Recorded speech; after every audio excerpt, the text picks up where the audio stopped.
Fish fry பண்ண போகிறீங்களா? Fish fry masala போட்டுக்கோங்க. லெமன் பிழிஞ்சு விட்டுக்கோங்க. தேவைக்கேற்ப தண்ணி ஊற்றி கலந்துக்கலாம். தேங்காய் எண்ணெய் 1 ஸ்பூன் மிக்ஸ் பண்ணிக்கோங்க.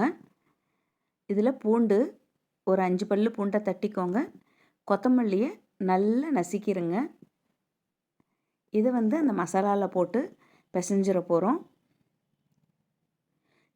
டேஸ்ட்டு ரொம்ப நல்லாயிருக்கும். இந்த மாதிரி ட்ரை பண்ணுங்கள். மீனை நல்ல மசாலாவில் ஊற வச்சுருங்க. ஒரு அரை மணி நேரம் நல்லா ஊறட்டும். ஒரு தவாவை எடுத்துக்கோங்க. கல் காயட்டும். காய்ஞ்ச பிறகு தேங்காய் எண்ணெயை ஊற்றிடுங்க. அதில் கருவேப்பிலையை போட்டுருங்க. ஊறிய மசால் கலந்த மீனை எடுத்து ஃப்ரை பண்ணிவிடுங்க.